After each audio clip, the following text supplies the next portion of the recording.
आप देख रहे हैं इंडिया टाउन न्यूज, भारत की बात। 150 किलोमीटर पद यात्रा कर हम सरकार के समक्ष अपनी बातों को रखेंगे, अपनी मांगों को रखेंगे। जो झूठे वादे करके आए 1.5 साल में ये सरकार बेनकाम हो चुकी है, उसी का नतीजा है। नमस्कार, जय जोहार। आप देखना शुरू कर चुके हैं इंडिया टाउन न्यूज, भारत की बात, और मैं हूं आपके साथ सुधीर मिश्रा। आज की हमारी ग्राउंड जीरो रिपोर्ट सीधे जुड़ी है जनता की रसोई और गरीबों की थाली से।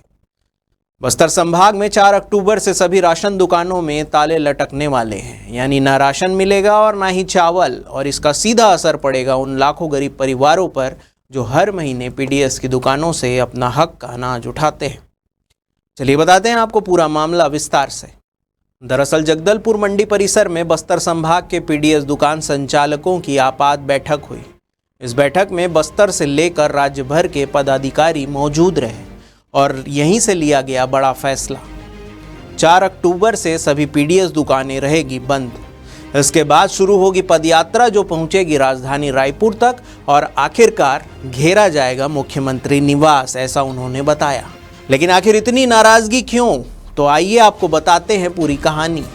पिछले 9 महीनों से पीडीएस संचालकों को उनका कमीशन नहीं मिला है। जी हाँ, पूरे 9 महीने से 1 क्विंटल चावल बेचने पर उन्हें मिलता है लगभग 30 रुपए। ये रकम पूरे देश में सबसे कम है। संचालकों का कहना है कि कांग्रेस सरकार के वक्त 3-3 महीने में कमीशन मिल जाता था, लेकिन अब जब डबल इंजन की सरकार है, उनके होने के बावजूद 9-9 महीने तक कोई भी भुगतान नहीं होता। सोचिए, एक तरफ गरीब जनता के लिए फ्री राशन का बड़ा ऐलान होता है, लेकिन दूसरी तरफ वही राशन बांटने वाले संचालक अपने हक के लिए दर दर भटक रहे हैं। संचालकों ने कई बार जिला खाद्य अधिकारियों को लिखित आवेदन दिए। कलेक्टर, विधायक, यहाँ तक कि मुख्यमंत्री तक को भी समस्या बताई, लेकिन नतीजा आज तक सिफर।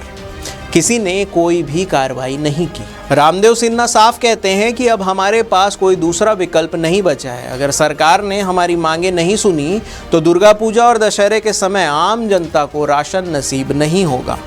बस्तर संभाग का संभाग स्तरीय बैठक बहुत ही निर्णायक मोड़ पे लाने के लिए आहूत किया गया है और सरकार जो है राशन विक्रेताओं को पिछले 9 महीने से कमीशन नहीं दे रहा है। हमारे विक्रेता करे तो करे क्या, और 9 महीना का कमीशन तो नहीं दिया है, लेकिन छत्तीसगढ़ में कमीशन जो दर है वो सबसे न्यूनतम है, सबसे कम है। भारत में देखा जाए तो सबसे टॉप में दिल्ली है, जहां 200 रुपये प्रति क्विंटल कमीशन दिया जा रहा है। हरियाणा में 200 रुपये प्रति क्विंटल कमीशन दिया जा रहा है। केरल में 250 राशन कार्ड की दुकानें हैं, वहां 16,000 रुपये मानदेय दिया जा रहा है। अगर 200-350 से अधिक राशन कार्ड है तो 21,000 रुपया मानदेय केरल सरकार दे रहा है। अभी वर्तमान में बिहार सरकार ने 47 रुपया बढ़ोतरी किया है और 137 रुपये प्रति क्विंटल कमीशन किया गया है। लेकिन पूरे भारतवर्ष में एकलौता राज्य छत्तीसगढ़ है जो मात्र 30 रुपये कमीशन में हमको काम करवा रहा है। और यहाँ ये निर्णय लिए हैं कि हम आने वाले महीने में हम 4 अक्टूबर से बस्तर की प्रवेश द्वार चारमा ब्लॉक से 150 किलोमीटर पद यात्रा कर हम सरकार के समक्ष अपनी बातों को रखेंगे, अपनी मांगों को रखेंगे। ये निर्णय आज की बैठक में लिया गया है। कर्मचारी से लेके सब लोग तो हड़ताल में है, सब लोग तो सड़कों में है। राशन तो हर महीने गरीबों का राशन शॉर्टेज है। वो संचालक कैसे चला रहा है वो खुद जान सकता है। रही बात सरकार के खिलाफ, आधी आबादी सड़कों पर है, आधी आबादी अपनी मांगों को लेकर है, लेकिन सरकार सिर्फ झूठी तसल्ली दे रही। इस तरह से जो झूठे वादे करके आए 1.5 साल में ये सरकार बेनकाम हो चुकी है, उसी का नतीजा है। चाहे राशन दुकान के संचालक हो, चाहे एनएचए के कर्मचारी हो, चाहे शिक्षा विभाग के कर्मचारी हो, चाहे अन्य विभाग के कर्मचारी हो, पूरे हड़ताल पर है। मतलब सरकार के कामकाज से जनता तो जनता, कर्मचारी भी खुश नहीं है, आम जनता भी खुश नहीं है। ये सरकार पूरी फेल हो चुकी है। और अब बड़ा सवाल, इस तालाबंदी से सबसे ज़्यादा नुकसान होगा ग्रामीण और शहरी उपभोक्ताओं को।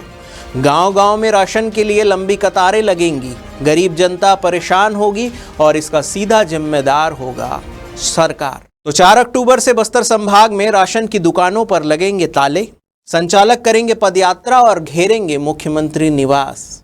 अब देखना यह है कि सरकार समय रहते कोई ठोस कदम उठाती है या फिर सचमुच त्योहारों के बीच गरीब जनता को भूखे पेट सड़कों पर उतरना पड़ेगा।